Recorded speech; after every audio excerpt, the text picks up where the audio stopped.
আসসালামু আলাইকুম। আমি বাংলাদেশ আমি পাগল লীগের সভাপতি রাজীব পাগল। আমি মাননীয় প্রধানমন্ত্রীর কাছে একটি বিনীত আবেদন জানাই, আমার এই দলটাকে যেন স্বীকৃতি দেয়। আমার দলের মূল লক্ষ্য বাংলাদেশের 64টি জেলায় 64টি শাখা অফিস তৈরি করা।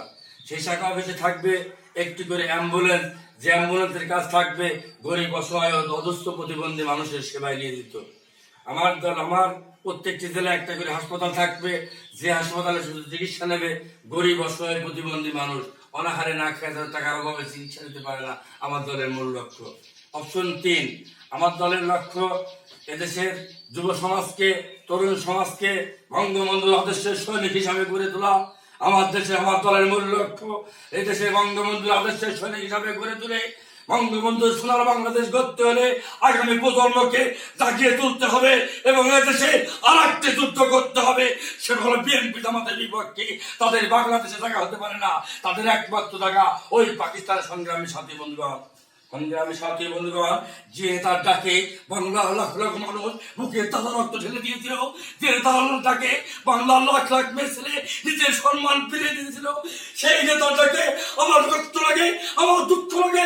সেই জাতির পিতা বঙ্গবন্ধুকে রণে বসে ওই ফলিকার অবস্থানে তারেক জিয়া তাকে রাজাকার বলে আখ্যায়িত করেছে। আমি যদি আজকে তারেক জিয়ার হাতের কাছে পেতাম, ওর বন্ধু কেড়ে নিয়ে বঙ্গবন্ধু জাতীয় স্টেডিয়াম মানে ফুটবল খেলতাম।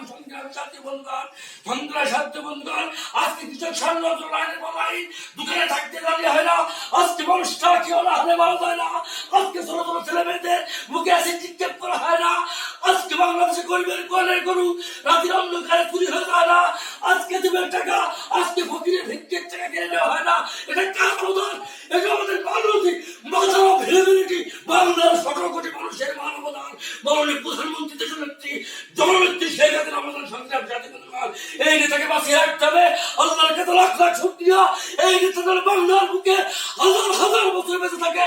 এই বলে আমার সংক্ষিপ্ত বক্তব্য শেষ করছি।